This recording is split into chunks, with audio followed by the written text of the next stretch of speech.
Oh, there he is. Hi, Ed. Hey, hello. How's it going? Ed Sheeran, say hi. You're right, you're right. Hello. This is very exciting, isn't it? Yeah, this is the first radio interview I've done in like 2 years. I know. Do you feel good for taking that year off completely? Yeah. But I was just saying, I forgot how to use I played with the loop station live, and I forgot how to use that. And then I remember listening to the radio, and Don't came on, and not knowing the words to it. And then Sing came on. That's odd. That's going to be a problem, isn't it? Well, I've relearnt everything now. I spent like a day relearning everything, but it was... Yeah, it was quite a weird. Oh, that's weird thing. Getting the words to your song. So I think the next time I take a break, it will be 2 weeks, not a year. Yeah, but it was really good. I had a great time. I ended up going to a party where a load of the Game of Thrones lot were at, and they all ended up back at my house. And I'd never met some of them before, and I was like, "Do you want to hear some new songs?" So I got some. So the Game of Thrones cast got an early listen to some. You see, that's where I would have thought you'd have the incident with the sword. Yeah. With the Game of Thrones cast. Yeah, I don't know if I can talk about that, you know. What, the sword? Yeah, it's just... You have mentioned it, haven't you? Not fully, no. I have mentioned the cup, but yeah. I can see it now. Do you like it? There's a scar. I actually like it. I think it's quite rugged. Yeah. It's quite rugged. Yeah, but there may have been a princess involved, that's all you said. No, you didn't even say that. You said there was a scar, and everyone's jumping to conclusions. Tell me about Shape of You. Shape of You is... this is actually a really random one, because I went in to write songs for other people with a guy called Steve Mack and a guy called Johnny McDade, and we were there and we were writing this song, and I was like, this would really work for Rihanna. And then I started singing lyrics like Putting Van the Man on the Jukebox, and I was like, well, she's not really going to sing that, is she?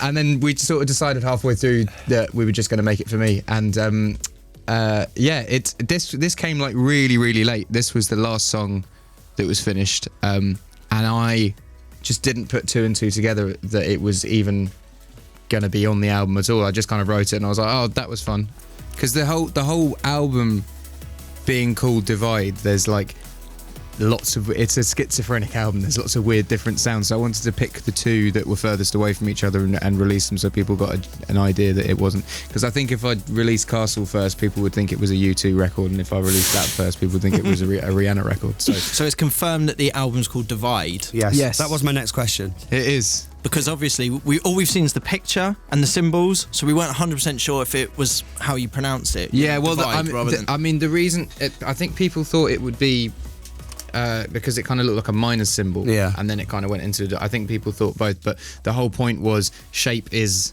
the two dots and Castle is and it kind of comes. They're both.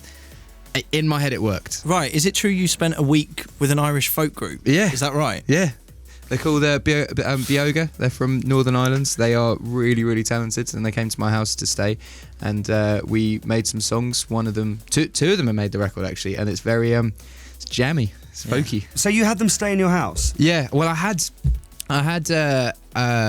around 25 people in my house at one point, and there's 6 bedrooms, so it was quite big house. Yeah, but it's 25 people to fit in there. Fair. It was quite cramped. But I had a summer, about 3 months, where I had just people in my house for the whole time, and we were making good music. It was fun. So who else came to stay?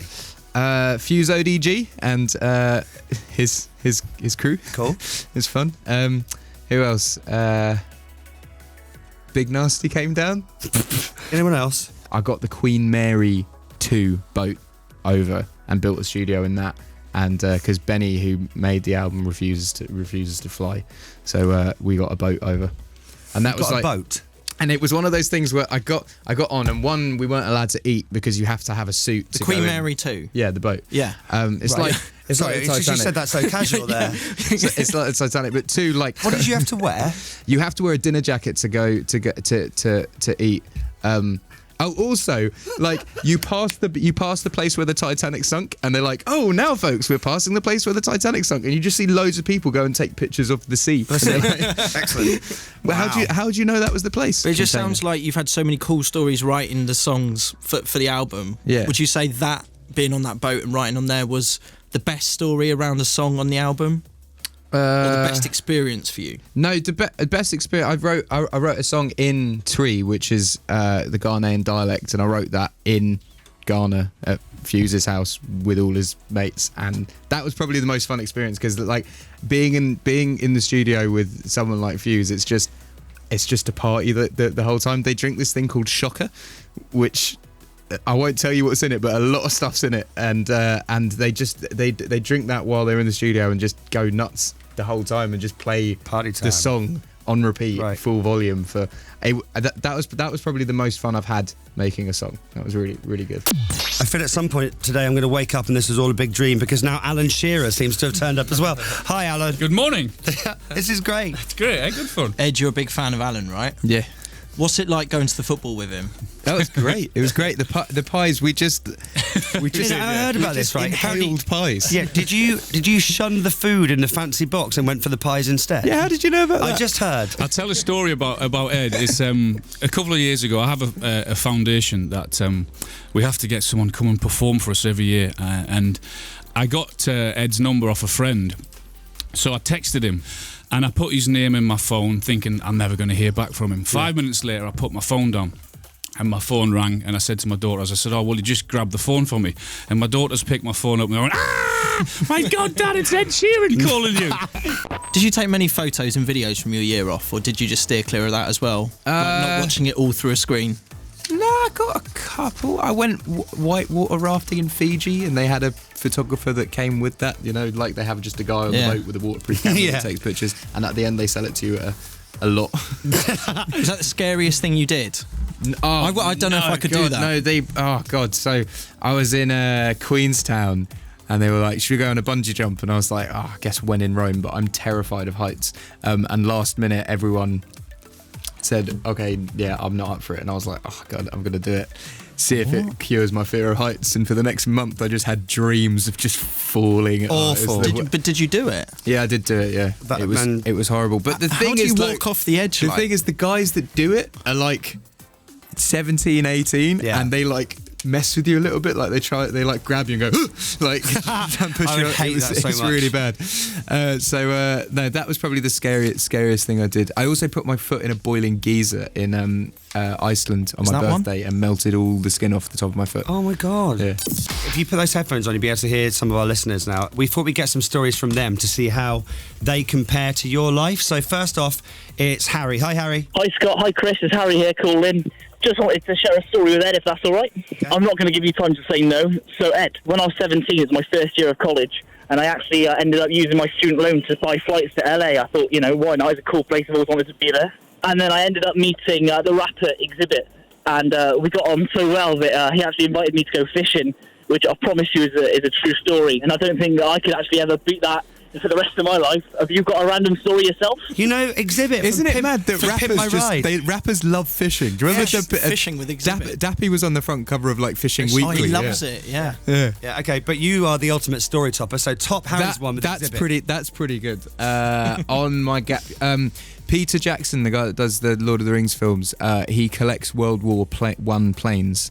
And he strapped me to the front of one of them, standing up, and then flew me around. Well, hang on, like full size. Like I was no, like fighter planes. So like with one person in it, and they're from plane, not a toy plane. And they're from 1914. They're like so you're all strapped to the front of Peter Jackson's plane, standing up on it, and then flying in the air. Where do you fly? Just around the airbase. Sorry about that, Harry, but I think he's topped your Exhibit story. No, the Exhibit story is actually pretty good though. Well, yeah, but also you've been strapped to the front of Peter Jackson's plane. Yeah. Anyway, next we move on to Bex, who had the dream summer job during her gap year. Hi, Bex. Hi, Scott. So, Ed, a couple of years ago, I was working at the gates on Glastonbury, just checking people's wristbands as they were going in, and I saw this guy coming over in his Jeep towards me. So, as I was doing my job really well, I was questioning him or shouting at him, like, where's your wristband? Where is your wristband? I need to see your wristband. You're not getting in. All my friends were behind me, like, Bex, come on. It's Michael Evis, the guy that runs Glastonbury. I still haven't got over the public humiliation, and I'm just wondering if anything's happened like this to you, Ed, just so I know I'm in the same boat. Cheers, Ed. I got one. So my dad, biggest blagger of the century, right? So to get into Glastonbury, you need a wristband and photo ID. To get backstage at Glastonbury, you need, I think, 2 wristbands, a AAA pass and a photo ID. To get into the BBC area, you need all of 4 of those things, and someone to take you in, someone to hold your hand. So I was doing a Joe Wiley session the first year I was at Glastonbury, and my dad turned up he just came in the BBC thing, and I was playing the guitar, and I was like, "Oh, hey Dad, how are you?" And then like afterwards, I went up to him and I was like, Where's the AAA pass? Where are your wristbands? Like, where was the escort? And he was just like, I walked up to every single gate and just said I was your dad, and it worked. Oh, wow! He is a blugger. He is. Will you have like a massive guest list for Glastonbury this year? I don't know what you're talking about, Scott. Yeah. I'm just asking if you're going to have a guest list. That's not bad. I just don't know what you're talking about. All right then. Listen, it's been really fun for the last 2 hours. So thank you very much. Thank you so. It's so good to be back. Thank you for having me. People are loving it so much. It's ridiculous. So thanks, Ed. 1.